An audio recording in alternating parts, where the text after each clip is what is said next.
Hebu muulize jirani yako, umeupokea mwaliko? Muulize jirani yako, umeupokea mwaliko au umeukataa? Amesemaje?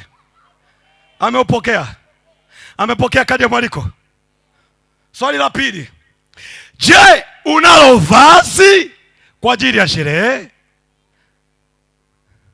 Alinayo? Analo hilo vazi? Ameliandaa? Yawezekana ameliandaa bado hajalifua. Muulize, umelifua hilo vazi? Muulize tena, umelifua hilo vazi? Yawezekana amelificha kwenye uvungu wa kitanda. Muulize, umelifua hilo vazi? Imani shimwe.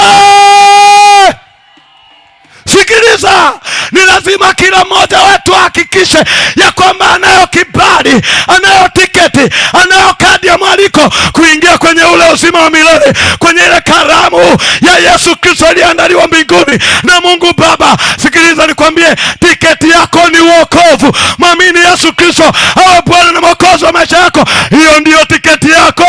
Haleluya!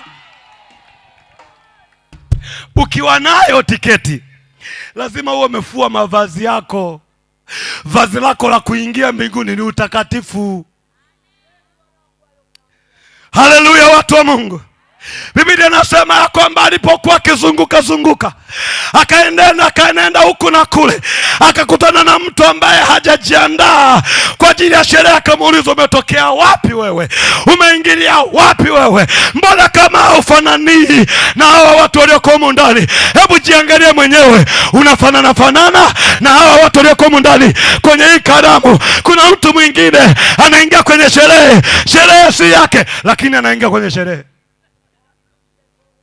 Muulize jirani yako, hivi uliwahi kwenda kwenye sherehe ambayo hujaalikwa? Muulize jirani yako, uliwahi kwenda kwenye sherehe ambayo hujaalikwa? Alafu unafika kwenye sherehe ambayo hujaalikwa. Hata mwenye sherehe mwenyewe anajiuliza swali, vipi mpendwa, mbona umeonekana huku leo? Unasema na mimi nimekuja. Umekujaje?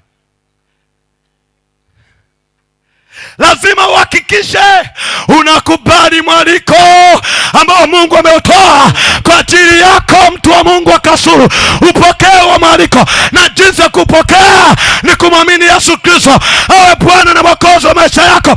Utapokea huo mwaliko wa kuingia kwenye raha ya milele. Sema amina. Sikiliza, katika Injili ya Yohana Mathayo sura 24, Biblia inaeleza dalili za ujio wa Yesu. Katika sura ya 24, anaeleza dalili za ujio wa Yesu. Kwa nini? Karamu imeandaliwa na wakati wa kwenda kwenye hiyo karamu umekaribia.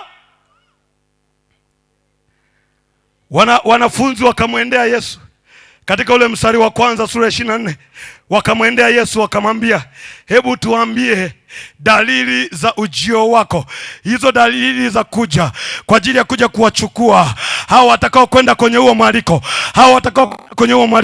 hizo dalili zikoje? Wakati wake ni upi? Hebu tuambie tujue, ili tuweze kujiandaa kwa ajili ya safari, kwa ajili ya hii safari. Yesu akawaambia wale wanafunzi wake ya kwamba si kusudi lenu kujua ni wakati upi ambao Baba atamleta mwana kwa ajili ya ulimwengu, lakini kinachopaswa kufanyika ni wewe kujiandaa, ni wewe kujiweka tayari. Maana hata mwana mwenyewe hajui ni wakati upi ambao Baba atamtuma kuja duniani ili kuja kulinyakua kanisa.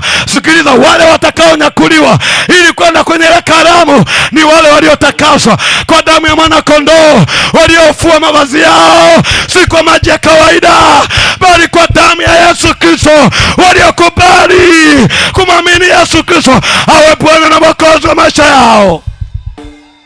Hao tu ndio watakaoingia kwenye ile raha ya milele. Wala hakuna mwanadamu yeyote atakayeweza kuingia kwenye raha ya milele kwa uweza wake, kwa nguvu zake, kwa vitu alivyo navyo. Hapana, tiketi ya kuingia kwenye raha ya milele ni kumwamini Yesu Kristo awe Bwana na Mwokozi wa maisha yako. Sema amina.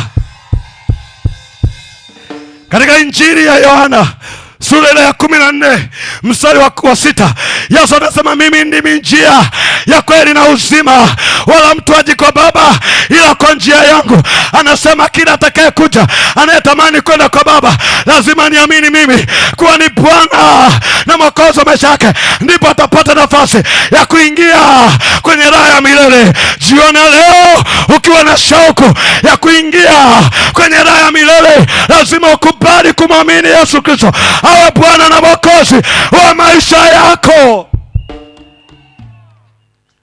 Kuingia kwenye raha ya milele, huwezi kusema Yesu ni rafiki yangu atanihurumia. Hakuna kuhurumiana.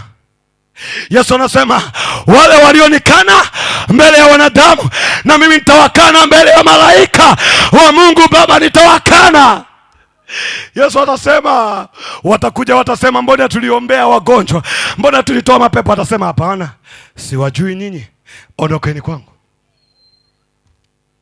Jioni ya leo, kila mmoja watu walioko mahali hapa kwenye mkutano huu lazima ujiulize swali la kwanza: je, unayo kadi ya mwaliko? Je, umeokoka? Je, umemwamini Yesu Kristo kuwa Bwana na Mwokozi wa maisha yako? Swali la kwanza. Swali la pili, je, unalo vazi la karamu, vazi la sherehe? Unalo? Kama hauna, jambo ni moja tu: mkubali Yesu kuwa Bwana na Mwokozi wa maisha yako. Atakupa ile mwaliko na ile tiketi ya kuingia mbinguni. Sema amen. Kama hauna, tengeneza leo. Saa ya wokovu ni sasa. Kumwamini Yesu Kristo ni sasa. Usiseme ngoja nisubiri kesho. Sikiliza, ngoja nikupe ushuhuda mmoja, alafu tuende kwa Mungu. Vijana watatu walienda kwenye mkutano mmoja.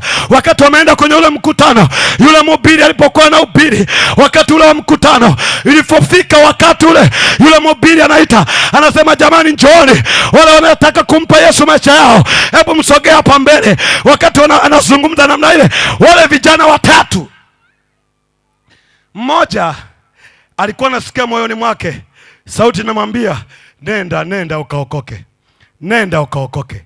Akatamani kuondoka, awaache marafiki zake wala wawili ili aende kule kuokoka.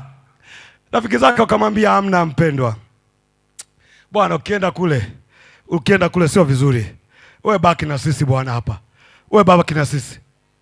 Wakamshawishi, yeye anasikia msukumo wa kwenda kuokoka. Sauti namwambia, nenda ukaokoke. Rafiki zake wanamwambia, hamna bwana, usiende bwana, mshikaji, usiende, tubaki wote tu hapa, Baadaye sasa, wakati umefika, mhubiri ameombea na amemaliza mkutano. Wakati wamemaliza mkutano, ndipo vijana hao watatu, wakati wanatoka kwenye ule uwanja wa mkutano, barabara ilikuwa karibu tu, ni kama hapo nje kuna barabara. Wakati wanatoka, wanavuka barabara, gari lilikotoka likamgonga yule kijana mmoja aliyekuwa anatamani kwenda kuokoka, lakini akakatazwa na rafiki zake, akagongwa na gari lilikotoka. Hapo maisha yake yakaishia hapo. Ameingia kwenye faida, ameingia kwenye hasara.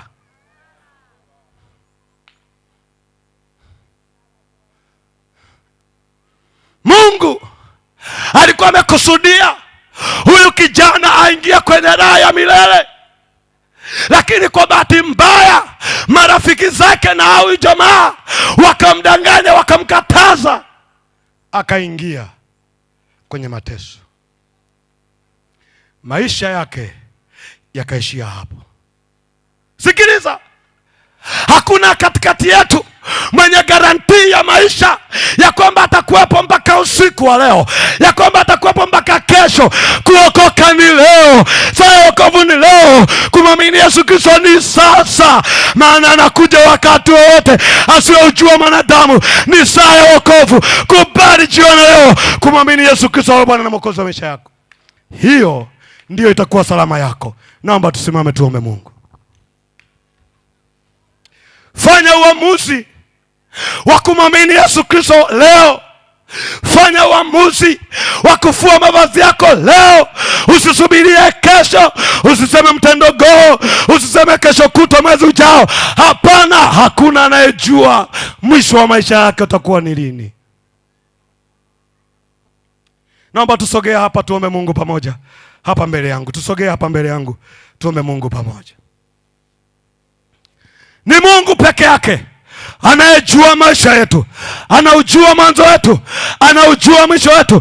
Usifanye moyo wako kuwa mgumu. Mkubali Yesu leo, mkubali leo, mkubali leo.